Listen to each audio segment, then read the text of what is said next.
এই ছাত্র বিরোধী বিজেপি সরকার হায় হায়, এই ছাত্র বিরোধী বিজেপি সরকার হায়।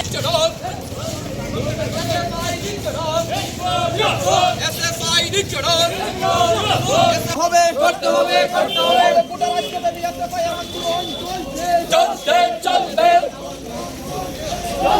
চলবে। হায় হায় হায় হায়, যদি প্রকল্প মেলে লাভ করে ছাত্র ছাত্রীদের কাছ থেকে অতিরিক্ত ছুটি দেওয়া হচ্ছে বিজেপি সরকার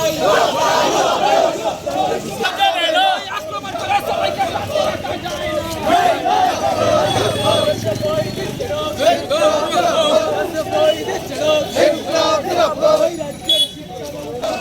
বিজেপি সরকার জবাব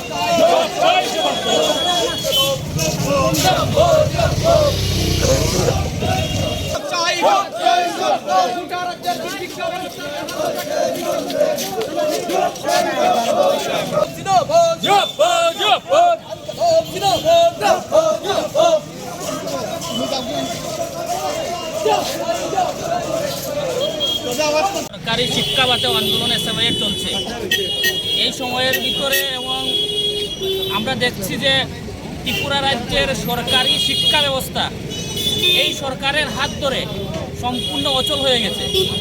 ত্রিপুরা রাজ্যের ম্যাক্সিমাম স্কুলগুলোর মধ্যে শিক্ষক নেই, কলেজে প্রফেসর নেই, স্কুলকে একদিকে বন্ধ করে দেওয়া হচ্ছে এবং স্কুলের মধ্যে বিভিন্ন জায়গার বিভিন্ন স্কুলের মধ্যে আমরা দেখছি যে নেশার সামগ্রী ঢুকিয়ে দেওয়া হচ্ছে।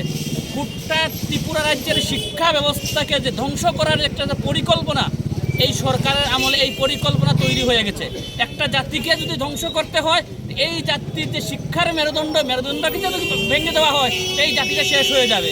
তাই গোটা ত্রিপুরা রাজ্যে আজকের যে শিক্ষার সংকটে আমরা ভুগছি, স্কুলের মধ্যে শিক্ষক নেই, প্রফেসর নেই এবং ছাত্রর হাতের মধ্যে নেশা দিয়ে দেওয়া হচ্ছে। এর প্রতিবাদে গোটা রাজ্যে এসএফআই এর আন্দোলন কর্মসূচি চলছে এবং সরকারি শিক্ষা ব্যবস্থা বাঁচানোর জন্য এসএফআই এর সংগ্রাম গোটা রাজ্যে আরও বেশি আকার ধারণ করছে। আজকে কৈলাসহরের যে বিভিন্ন স্কুলের মধ্যে যে এতদিন যাবৎ তারা স্কুলের পরিদর্শন করলেন, পরিদর্শন করার পর আজকে যে একটা একটা রিপোর্ট নিয়ে আসলেন যে কৈলাসহরের মধ্যে বিভিন্ন স্কুলে শিক্ষক স্বল্পতায় ভুগছে, স্কুলের ক্লাস হচ্ছে না, কলেজের মধ্যে পর্যাপ্ত পরিমাণে প্রফেসর নেই, ক্লাস হচ্ছে না। এই যে পরিকাঠামো এইভাবে বেশিদিন চলতে দেওয়া যায় না। তার প্রতিবাদে কৈলাসহরের ছাত্ররা ঐক্যবদ্ধ হয়ে রাস্তায় নেমেছেন, গোটা ত্রিপুরা রাজ্যের ছাত্ররাও রাস্তায় নামছেন। আমাদের এই রাজ্যের সরকারি শিক্ষা ব্যবস্থা বাঁচানোর জন্য এসবের সংগ্রাম প্রতিনিয়ত জারি।